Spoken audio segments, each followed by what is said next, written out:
आप लोगों के बीच में एक नए स्टॉक के साथ हूँ। जैसा कि आप लोगों को दिख रहा होगा, गोदरेज कंज्यूमर प्रोडक्ट। इस स्टॉक की काफ़ी चर्चाएँ हो रही हैं बहुत सारे न्यूज़ चैनल्स में, तो मुझे लगा कि आप लोगों से इसकी थोड़ा-सा डिस्कशन करना चाहिए। डायरेक्टली हम सीधे काइट पे चलते हैं और ये देखने का प्रयास करते हैं कि स्टॉक अभी किस उसमें है और क्या-क्या कर रहा है। देखिए, मैंने ऑलरेडी ये गोदरेज कंज्यूमर का स्टॉक यहाँ पे लोड करके रखा हुआ है। ठीक है, और ये मंथली कैंडल में लगाई हुई है क्योंकि स्टॉक काफ़ी दिनों से करेक्शन फेज में है, तो it's better to analyse that with monthly candle. तो मंथली के हिसाब से वो देख लिए, वो करेक्शन भी उसी हिसाब से कर रहा है। 2 मूविंग एवरेज है 150, जैसा कि आप लोगों को दिख रहा होगा। आप इसको यदि ध्यान से देखेंगे तो मैं इसमें एक हॉरिजॉन्टल लाइन ड्रॉ करने का ट्राई करता हूँ। थोड़ा सा टेक्निकल देखेंगे और थोड़ा सा फंडामेंटल आपको बताऊंगा कि स्टॉक अभी ऐसा क्यों बिहेव कर रहा है। ठीक है, इसके बाद मैंने थोड़ा सा इसको रेड किया। अब मैं एक ट्रेंड लाइन खींचने का ट्राई करूंगा, और ट्रेंड लाइन यदि मैं इस तरह से खींच दूं और इसको थोड़ा सा थिक करके मैं इसको रेड कर देता हूं। आप देखिए, अब आप कुछ चीज़ें क्लियर होती हुई दिखेंगी। ये एक्चुअली स्टॉक मंथली बेस पे दिए, मंथ के हिसाब से हम इसको देखेंगे तो एक एक जोन में फंसा हुआ है। एक पैटर्न देखें तो इसको हम पैटर्न नहीं बोल सकते हैं। ठीक है, लेकिन वैसे भी यदि आप देखो विदाउट कोई पैटर्न, तो मैंने चलिए ड्रा कर दिया, लेकिन यदि विदाउट पैटर्न भी यदि आप देखेंगे तो एक टॉप के नीचे, एक रेजिस्टेंस के नीचे ये फंसा हुआ है, और लगातार उससे हर बार रेजिस्टेंस लेके वापस नीचे आ जाता है। और उसी जब इस तरह की चीजें होती हैं तो एक पैटर्न अपने आप फॉर्म होता है, फिर ब्रेकआउट या ब्रेकडाउन होता है। ये उसी स्टेज में है कि अभी कुछ दिन ये स्टॉक इसी रेंज में रहेगा, उसके बाद ये स्टॉक शायद आगे की जर्नी डिसाइड करे कि इसे ब्रेकआउट करना है, ब्रेकडाउन करना है। चांसेस जिस तरह का स्टॉक है, एक लंबा करेक्शन ऑलरेडी कर चुका है। यदि आप यहाँ से देखें 2018 सॉरी लाइक 2018 से इस स्टॉक अगस्त 2018 से इसने करेक्शन स्टार्ट किया हुआ है, और आज लगभग लगभग मतलब 5 साल का करेक्शन है, इसको बोल सकते हैं। 5 ईयर्स का एक बहुत बड़ा करेक्शन होता है। करेक्शन कंप्लीट है, निकलने के मूड में भी है। निकलने का प्रयास उसने पहले किया था, लेकिन जैसा कि आपको बताया कि निकलने का प्रयास तो किया था, बट वो सर्वाइव नहीं कर पाया। इसी लाइक अपना जो इसका रेजिस्टेंस है, जो लाइन का 1020 से लेके 10-20 रुपए ऊपर नीचे, वहां पर रेजिस्टेंस लिया, फिर नीचे आ गया और फिर से उसको उसके पास जाने का प्रयास कर रहा है। देखते हैं, आई डोंट थिंक सो इतनी जल्दी इससे ऊपर निकल पाएगा, क्योंकि ऐसा कुछ पॉजिटिव न्यूज़ भी नहीं है मार्केट में कि कोई लाइक इतना बड़ा मूवमेंट हो। जहाँ तक मुझे लग रहा है इस स्टॉक के बारे में कि वो अभी इस रेंज में फंसा रहेगा। तो लाइक यदि नए लाइक इसमें 2 तरह की रिकमेंडेशंस हो सकती हैं। यदि आप पुराने इन्वेस्टर्स हैं तो थोड़ा बहुत यहाँ पे एवरेज आउट कर सकते हैं। यदि आपने इस लेवल पे यानी 130, 140 या 400, 500 के लेवल्स पे लिए हुए हैं, 600 के लेवल्स पे लिए हुए हैं, then you can average out इस स्टेज पे। यदि आप नए इन्वेस्टर्स हैं तो अभी आप फंसने की कोई ज़रूरत नहीं है, क्योंकि ये यहाँ पे स्टॉक कुछ दिन आपको परेशान कर सकता है। तो अननेसेसरी अपने पैसे को लगा के उसको वेट करना कोई मतलब नहीं बनता है। जब तक ब्रेकआउट किसी एक कोई जो डायरेक्शन है कि पर्टिकुलर स्टॉक अपना डिसाइड नहीं कर लेता है, वेदर ब्रेकआउट कर रहा है या ब्रेकडाउन कर रहा है, तो हम तभी उसके बेस पे हम कोई डिसीजन ले सकते हैं। उसके पहले किसी लाइक एजम्पशंस के बेस पे हमें कोई अपना अपना पैसे को रिस्क पे नहीं रखना चाहिए। तो ये अभी ये उसी स्टेज में है कि हम कुछ डिसाइड नहीं कर पा रहे हैं।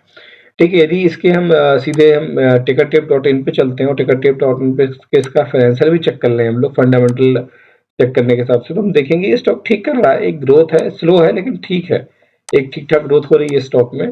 ठीक है, नेट इनकम में भी देखें तो ग्रोथ है, मतलब इस बार में एक ठीक ठाक अमाउंट कम हुआ है, और यही रीजन है। देखिए, आपको यहाँ पे नेट इनकम यदि कम होते हुए दिख रही है, तो आपको ये भी दिखेगा कि यहाँ स्टॉक का बिहेवियर भी देखिए रुकता हुआ दिख रहा है, फिर रेजिस्टेंस फंसता हुआ दिख रहा है। देखिए, एवरीथिंग रिलेटेड है। फंडामेंटल में जो स्टॉक करता है वो आपको टेक्निकल में अपने आप ही रिफ्लेक्ट होता है। तो वो रिफ्लेक्शन यहाँ हो रहा है, और इसी सब बेस पे मुझे लग रहा है कि मुझे नहीं लगता कि ये भी स्टॉक उतनी जल्दी इस एरिया को तोड़ने वाला है जो उसका हैवी रेजिस्टेंस है। और हम यदि इसके एक्चुअली होल्डिंग्स में भी देखें, तो होल्डिंग्स में भी एक अच्छा एफ आई आईज की एक बहुत बड़ी होल्डिंग्स है इस स्टॉक में। 24%, 24.4% बहुत होता है किसी भी स्टॉक में लाइक एफ आई एस का रहना। और ये देखिए, एक चीज मैं आप लोगों को बता दूं कि कोई भी कंज्यूमर स्टॉक हो, गोदरेज कंज्यूमर्स हो या टाटा कंज्यूमर्स हो या और भी जो कंज्यूमर स्टॉक हैं जो एफएमसीजी में डील कर रहे हैं, आईटीसी हो गया, ये सदाबहार स्टॉक्स होते हैं। एक बड़ा ट्रेंड लेते हैं, फिर अपना थोड़ा सा आराम करते हैं, फिर एक ट्रेंड लेते हैं, फिर आराम करते हैं। This how they do. लेकिन हमारा काम होता है कि जब भी एक ट्रेंड कर रहे हों, तो ट्रेंड में उस ट्रेंड को में बैठ जाना, एक अच्छा रिटर्न लेना और जब वो करेक्शन अपना स्टार्ट करे, वहाँ से बाहर निकल जाना। इस तरह के स्टॉक्स हैं, रिलायबल स्टॉक है, आप यदि पैसा लगाते हैं तो ठीक है, एक लंबे टाइम में बन सकता है, लेकिन अननेसेसरी लाइक अब खुद सोचिए यदि 5 साल पहले किसी ने यहाँ पे पैसा लगाया होगा स्टॉक पे कि उसे कुछ मिलेगा, तो 5 साल में तो उसको कुछ नहीं मिला, इवन उसका तो 30-40% आज लॉस में ही चल रहा होगा। तो वही मैं आपको बता रहा हूँ कि आपको कोई स्टॉक अच्छा है, I know that like consumer stocks ऐसे होते हैं जो आदमी खाना-पीना, रहना-खाना तो चीज़ें बंद नहीं कर सकता, तो इस तरह के स्टॉक हमेशा चलते रहेंगे। बट उनका एक टाइम होता है, यदि आप इस ये देखिए कितनी बड़ी जर्नी थी लाइक यदि आप इस जर्नी को देखें, सॉरी ये तो ये वाली ये जर्नी देखें आप लाइक 135 से इस स्टॉक आपका बढ़ के देखिए लाइक 1000 रुपए का टच कर रहा है, नहीं 10 गुना इसने स्टॉक को कर दिया। अब इतना बड़ी जर्नी इसने ली है, इतना बड़ा मूव लिया है, तो ऑब्वियसली बात है थोड़ा सा तो उसका लाइक रेस्टिंग पीरियड जो उसका वो डिजर्व करता है, वो रेस्टिंग देखिए यहाँ भी उसने रेस्ट किया था, एक बड़ी मूव लिया फिर रेस्ट किया, अब एक बड़ा मूव लिया है अब रेस्ट कर रहा है, ठीक है, तो वो रेस्ट डिजर्व करता है और like this is how the stock, कोई भी स्टॉक होता है तो जर्नी इसी तरह से करता है। इसके ब्रेकआउट या ब्रेकडाउन का वेट करिए, उसके बाद कोई डिसीजन लीजिए। और जैसा कि मैंने आपको दिखा दिया कि इसका थोड़ा सा फाइनेंशियल हल्का सा लाइक नेट इनकम में फर्क आ रहा था, उसकी उसी वजह से रेजिस्टेंस हो रहा है।